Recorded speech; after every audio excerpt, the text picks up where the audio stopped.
Hi, welcome back to my channel. It's been a while, I know, but I've been busy writing, teaching online, etc. But part of teaching online, especially my courses, sometimes inspire me to touch specific subjects. And today I want to speak about pain, lack of it, or what to do when you have it. This is a problem that attacks us usually at the age of between 16 and 22 on like average. Of course it can do before and after, but this is usually what happens. It's usually the time that we start taking our art even more seriously, practice more. The pieces are becoming harder and longer and demand more. We do things we haven't done before. We change violin to, usually around that time we just changed violin to a bigger violin.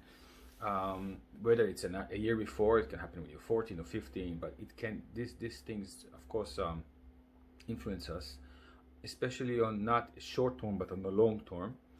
And then there is the whole thing about our bodies change and grow and become different, and so little things that we do affect us.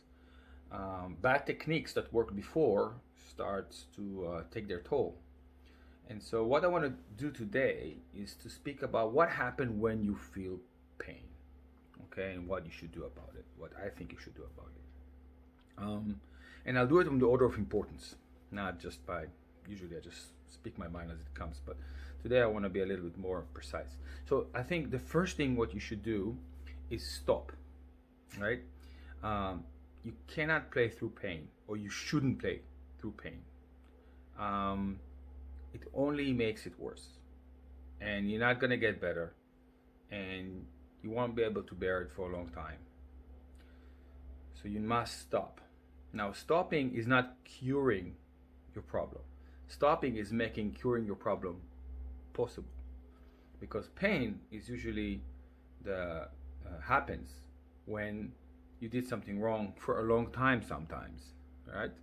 But in order to know what you did wrong, you need to come with a clean slate. Let's say that I bang my knee on a table and it hurts, and then I walk down the stairs and my knee still hurts, but it doesn't hurt because I'm walking down the stairs. It hurts because I banged my knee on the table. And so when you're trying to use different movements and cure yourself, but you have still inflammation, everything might feel bad.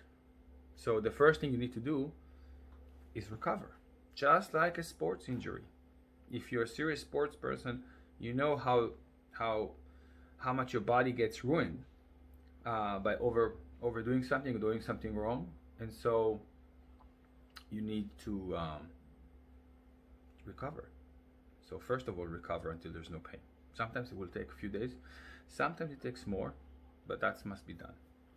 Then we go to number two, and number two is to create a pain diary, in which means you go back to practice carefully at first and you do your repertoire, and the moment you start feeling pain, you stop and you take a piece of paper, or you just open your phone, as all of us do, and you basically write down what you've been playing, how long you've been playing, everything you can think of. Were you shifting at the time? Were you sitting? Were you standing? Were you walking? Did you just take a break before? Did you start cold? Did you start after warming up? Was it on the G string? Was it on the high E? Usually, things like this started to, we get started in the pain.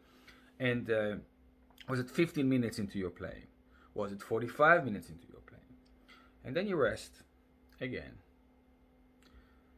And then you keep on practicing, and by the third, fourth, fifth time this happens, usually you get an idea of a pattern of it happens in specific places after you play a specific time or you're playing a specific piece, and that is already the beginning of a cure. Because if, let's say, you go to a doctor and you tell the doctor, I don't feel well, and the doctor will start asking you questions like, when do you not feel well? My stomach hurts. Oh, your stomach hurts. It's hurt in the morning, in the evening, after a meal, before meal. They'll start asking you questions before they go through the whole process of checking everything, in order to try to figure out what the cause is most likely to be. And so the same thing happens when we are playing violin. We get pain, and the way that we deal with the pain is, first of all, understand when it happens before we understand why. So next one is, I should actually say that number 2, but again, I'm just like going with my mind. Go to a doctor. Go to a doctor and get medicine, or do whatever you feel is right. Because if it's an inflammation, it needs to stop.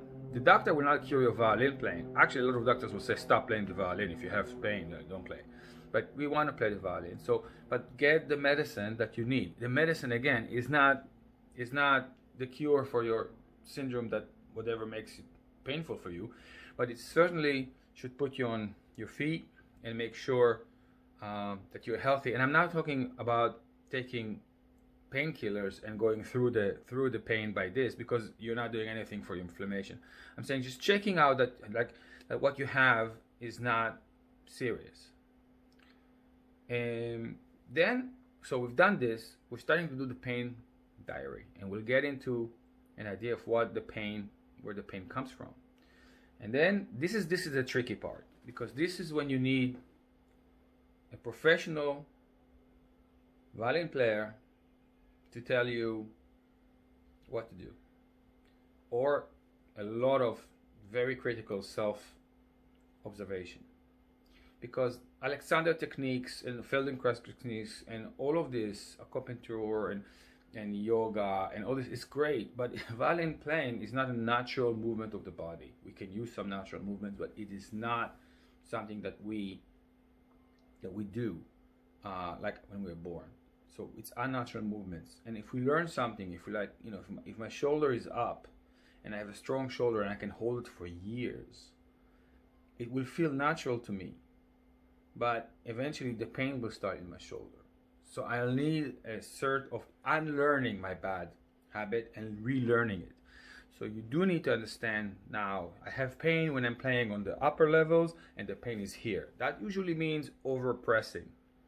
That's overpressing, or like a very bad angle. You need to relearn the angle, make sure that you're pressing only the right amount of strength, make sure that you know how to release the pressure in the right time. And then this is a set of workouts, and then eventually also the same thing, working out this on your piece that you're playing, that will make you play pain-free. So this is once you get realized what is wrong, when you get the pain and what it involves, is it the right hand or the shoulders, or overpressing with your, is it a headache, or that you're grinding your teeth? I had that when I was 20. When I was grinding my teeth so hard I would get headaches. You need to kind of realize what is the problem, and then the how to cure it will first of all also emerge in front of your eyes, most likely. But if not, you need to actually address it with a professional who know what they're doing and know what they're saying. And this is why I said it's the tricky part, because not everyone has the answer, but a lot of people do. And what you should have in front of you, your eyes all the time, is that you shouldn't feel pain. You shouldn't feel pain when you play. Now, if you practice 4 hours a day, and then you go to orchestra 6 hours a day, and that is, you do that over a 2 or 3 weeks period, almost no matter how you play, you're gonna be fatigued. So you've got to basically try to realize what your lifestyle is. And the next thing I will say is that being very efficient in your practice is not just smart and good, it's also healthy. If I need to work on something only 4 times to get it right, and know that you get it right, and somebody else needs to do it 24 times, I mean, if you put that into time of practice, you will realize that's a lot of time of practicing. And so being efficient in your practice, knowing what you're doing, know what you're aiming, know when it's good and what's all the time analyzing, instead of just mindless repeating something, is not just smart musically and smart violinistically, it's also smart for your health. So it's something that will, put that in your mind. Realize how much you practice, how long does it take you to bring something to a high level, and can you make it in a shorter amount of time? And the minute you realize that, and you realize how much, and I have got other videos talking about, practicing is a lie, check that one out, and other videos about this kind of wrong practicing that not just leads to not efficient results, but can also like really, I'm sorry, I'm repeating myself, but this is really important, like really stress your body out. No matter what you do, no matter if you're, you know, if I would play 10 hours a day for some reason, for a long period of time, I will be fatigued. I will need a rest. And the last thing is exercise. I'm not in the best right now, in the best of my physical ability, I have to say, but I do have a trainer for you know, twice a week, and I go running at least 4 or 5 times a week. It doesn't show because I like to eat. But I do it, and I get to it, and I'm healthy, and I feel strong. It doesn't mean that I'm using strength in my playing, but my posture is good. I've got, you know, I'm not just sitting there for 6 hours and teaching or practicing, and this can very easy happen.